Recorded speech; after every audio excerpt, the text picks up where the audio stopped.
Dear brothers and sisters, praise the Lord.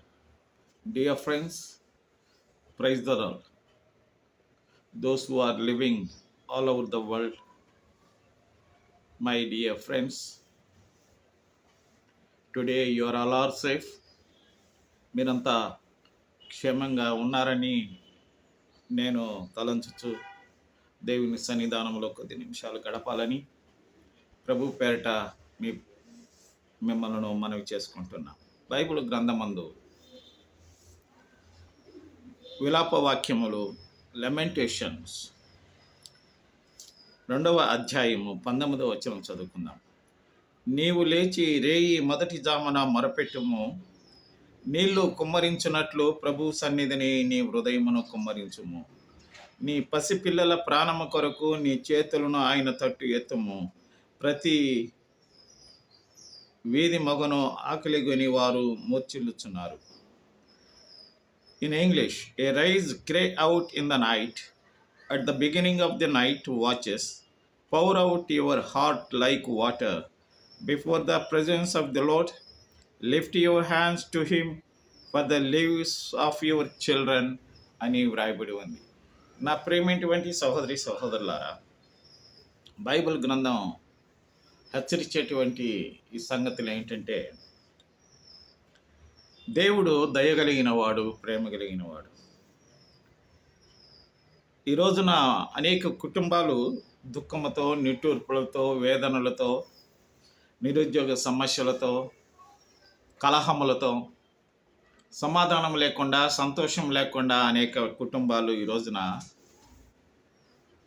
బాధలు అనుభవిస్తున్నట్లు మనం కళ్ళారా చూస్తున్నటువంటి సత్యం. అందుకే మనము దేవుని సన్నిధానములో మన కుటుంబము క్షేమముగా ఉండునట్లు, మన పిల్లలు క్షేమంగా ఉండునట్లు, మనము ప్రయాసపడే పనులన్నిటిలో దేవుని ఆశీర్వాదం ఉండులాగన మనము దేవుని దయ కలిగి ఉండాలని ప్రభు యొక్క ఉద్దేశం. అందుకే దేవుని వాక్యం సెలవిస్తుంది, నీవు లేచి రేయి మొదటి జామున మొరపెట్టుము, నీళ్లు కుమ్మరించినట్లు ప్రభు సన్నిధిని నీ హృదయమును కుమ్మరించుమని వ్రాయబడు. మనం ఈ కష్టాలన్నిటి, శోధనలు, ఈ బాధలు, ఈ అవమానాలు, నిందలు, ఒక పక్క కుటుంబము, ఒక పక్క శరీర బలహీనతలు, ఒక పక్క శత్రువులు, ఒక పక్క ఆకలి దప్పులు, ఒక పక్క అతివృష్టి, ఒక పక్క అనావృష్టి చేత మనం కుమిలిపోతున్నాం.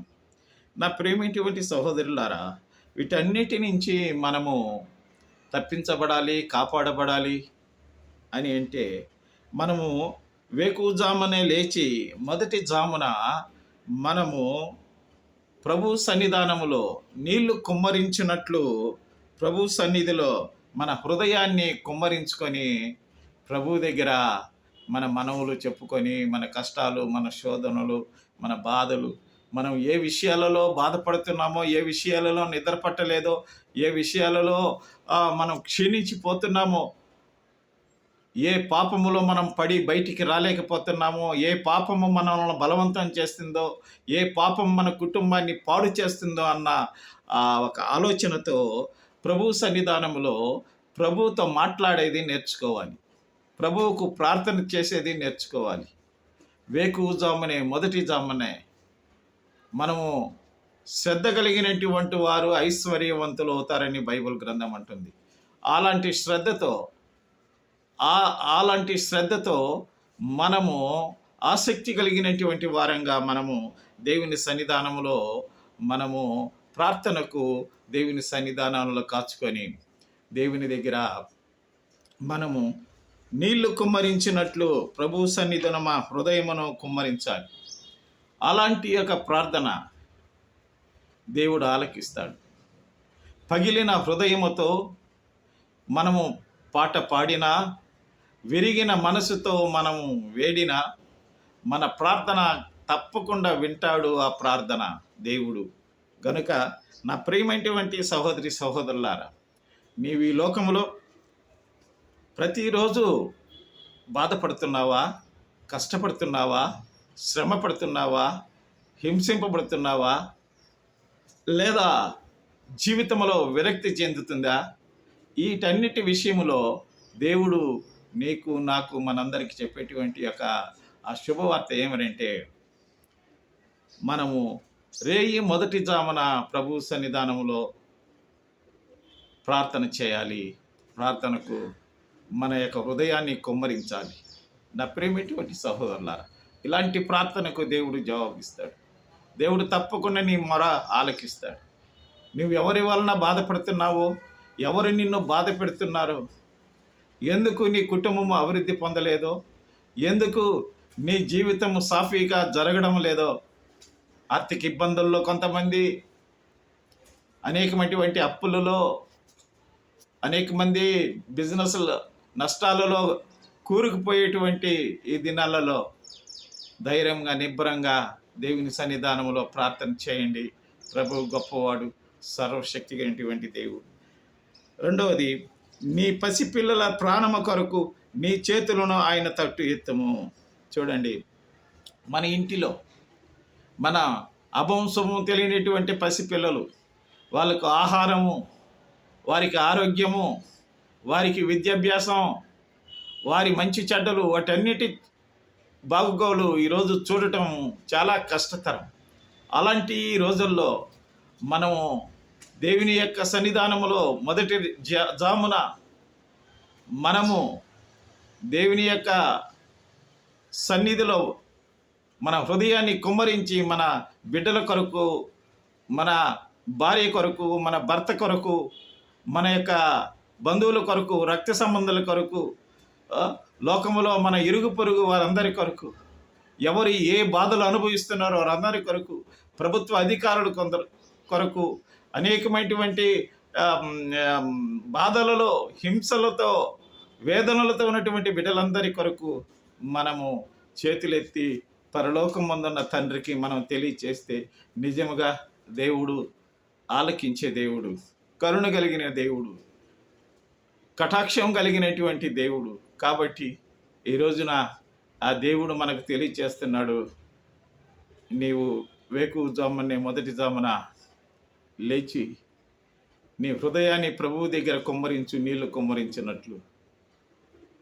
నీ దుఃఖము, నీ నిట్టూర్పు, రాజులను నమ్ముకొనుట కంటే దేవుని నమ్ముకొని దేవుని యందు విశ్వాసం ఉంచి ఆయన దగ్గర నీ పరిస్థితి చెప్పుకో. నీ పాపపు యొక్క రోగాన్ని గురించి ప్రభువుకు చెప్పు. దేవుడు నిన్ను ఆశీర్వదించి బలపరుస్తాడు. మంచి మారు మనసు కలిగినటువంటి వ్యక్తిగా, పరిశుద్ధం కలిగినటువంటి వ్యక్తిగా, ఒక మంచి స్పెషలిస్ట్ అయినటువంటి ఒక వ్యక్తిగా దేవుడు నిన్ను ఈ లోకములో ఉండనిచ్చేదానికి దేవుడు సర్వశక్తిమంతుడు అన్న సంగతి నేను విశ్వసించాలి. నా ప్రేమటువంటి సహోదరి సహోదరులారా, నేను ఇంతటితో ముగిస్తున్నా. ప్రభు చిత్తమైతే మరొకసారి దేవుని వాక్యాన్ని మనం విందాం. మనము ప్రతిరోజు వేకువజామునే దేవుని సన్నిధానంలో కన్నీళ్లతో, దుఃఖముతో, నిట్టూర్పుతో మనం హృదయాన్ని కుమ్మరించి, ఏ బాధల్లో, ఏ కష్టాల్లో, ఏ వేదనలో మనము అనుభవిస్తున్నామో వాటన్నిటిలో దేవుడు మనకు విడుదల అనుగ్రహించి, రాబోయేటువంటి దినాలలో జయం అనుగ్రహించి మనలను శాంతి సమాధానాలతో నింపునుగాక. ఆమేన్. ప్రార్థన చేసుకుందామా. పరలోకమందున్నటువంటి తండ్రి, విన్నటువంటి ప్రతి బిడ్డలో, వినబోతున్నటువంటి ప్రతి బిడ్డలందరినీ మీరు దీవించి ఆశీర్వదించి, ఇది నా ఆశీర్వాదాలతో ప్రతి బిడ్డలను మా ప్రభువా నీవు పోషిస్తున్నందుకు నీకు వందనాలు. ప్రభుత్వ అధికారులందరి కొరకు ప్రార్థన చేస్తున్నాను. వారికి జ్ఞానము, బలము, శక్తిని అనుగ్రహించు. ప్రజల పెద్దలందరి కొరకు ప్రార్థన చేస్తున్నాను.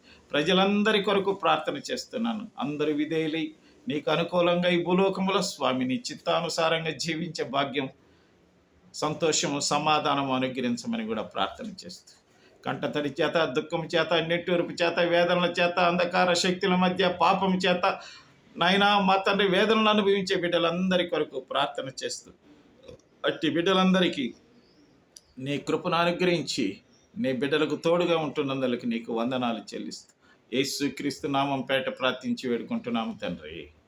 ఆమేన్. మన తండ్రి అయిన దేవుని యొక్కయు, మన ప్రభు అయినటువంటి యేసుక్రీస్తు యొక్క కృపయు, పరిశుద్ధాత్మ యొక్క అన్యోన్య సాహసం వింటున్న ప్రతి బిడ్డలందరిపైన, వినబోతున్నటువంటి ప్రతి బిడ్డలందరిపైన నీ యొక్క సంతోషము, సమాధానము, నీ కరుణ కటాక్షము ఎల్లప్పుడూ ఉండునుగాక. అమ్మే. ప్రియ సహోదరి సహోదరులారా, మీరు మీ ప్రార్థన అవసరతలకు తెలియచేయండి. మేము మీ కొరకు ప్రార్థన చేస్తాం. దేవుని యొక్క శుభవార్తను సబ్స్క్రైబ్ చేసి, లైక్ చేసి, షేర్ చేసి అనేక మందికి తెలియజేయవలసిందిగా నేను మనవి చేసుకుంటూ సెలవు తీసుకుంటున్నా. ఇట్లు మీ ప్రియ సహోదరులు, అంతర్జాతీయ ప్రసంగికులు డాక్టర్ ఎన్ఎస్ మోజెస్ గారు. అమ్మాయి.